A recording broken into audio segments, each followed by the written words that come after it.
Bolt bakers, speculoos cookie butter is really popular and known all the way around the world at this stage.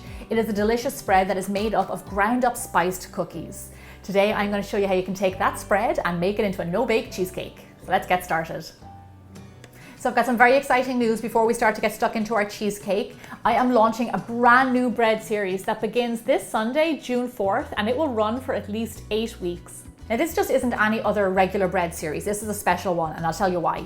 Because in the bread series, I show you how you can take one dough and turn it into so many different breads, both sweet and savory, like pizza, pretzels, cinnamon rolls. It is absolutely amazing and you will not want to miss it. So make sure you come back on Sundays and check it out. Okay, let's start with the first layer of our cheesecake, which is the base, and we are using these bad boys. This is what your cookie butter is actually made from. It's called Biscoff cookies. Now these are so delicious. They kind of remind me of gingerbread, and when you're in Europe and you get a cup of coffee, you usually will get one of these on the side of your coffee. They're really great for dunking in. This one's broken, so I'm going to eat it. Well, this is going to be the base for our cookie cheesecake. Go ahead and throw all of them in there. Okay, I'm going to grab this little guy too. He's kind of hanging out. On with our lid and then grind them up really well.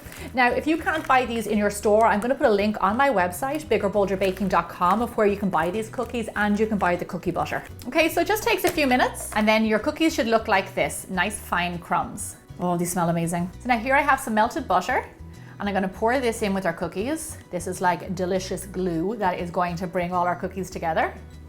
Yummers. And then back on with our hat and blend it up until it all comes together.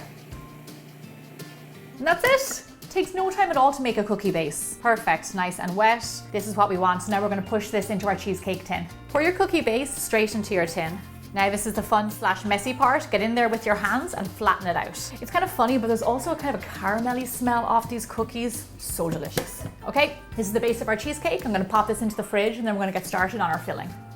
Okay, so now we're going to talk about the filling, and the star of our show is the Biscoff cookie butter. This stuff is delicious. If you like Nutella, you're going to love this stuff.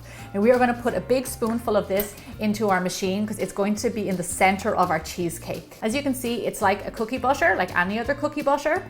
And if you remember, I actually made cookie butters on Bigger Bolder Baking. I made Oreo, shortbread, and a gingerbread one. So you should check those out too. They're on biggerbolderbaking.com. In you go, cookie butter. This stuff is so delicious. Now next we're going to add in our cream cheese. Now this recipe uses a lot of cream cheese. So in you go. Now if you don't have cream cheese in your country, I do have a recipe on biggerbolderbaking.com of how you can actually make it, and it's super easy. On with our hat.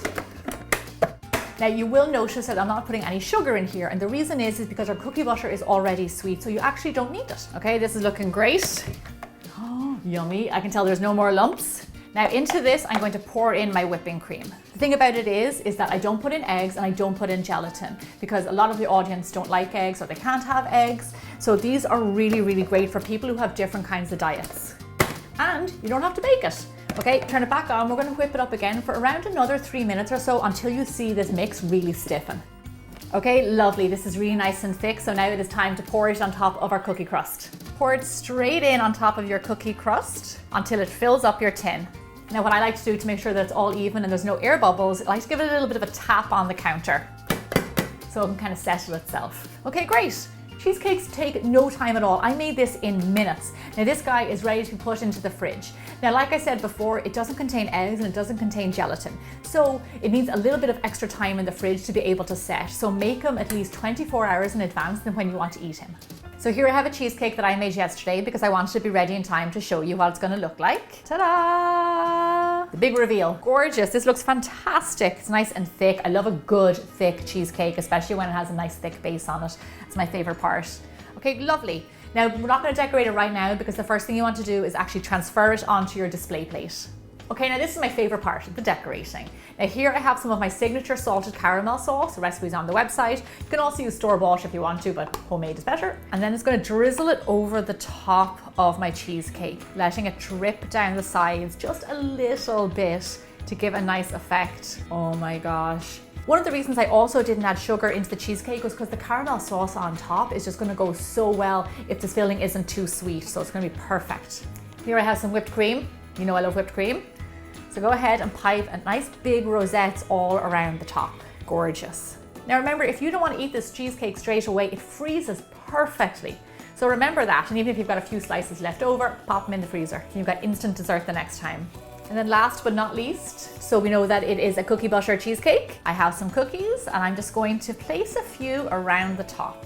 That's definitely the finishing touch. Look at that, putting a few simple things on top and it all comes together. Oh, stop, it's gorgeous. Okay, now, even though it looks really good, we still have to try it. So I'm gonna cut myself a nice big slice because I want you to see the texture of it. Just look at that, nice thick crust and soft cheesecake filling. There is not an occasion or a party that this dessert would not be most welcomed. Now there's a saying that a good chef always tastes their food. So here we go.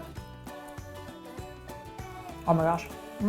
It's so lovely because it has a little bit of a spicy flavor to it, but not spicy in a bad way. Spicy like gingerbread, like warm. Oh my gosh, it's absolutely divine. Get yourself some of these cookies and make this cheesecake. I really hope you enjoyed this episode and I will see you back here next week for more bigger, bolder baking. And I hope to see you this coming Sunday, June 4th, for my brand new Crazy Dough Bread series.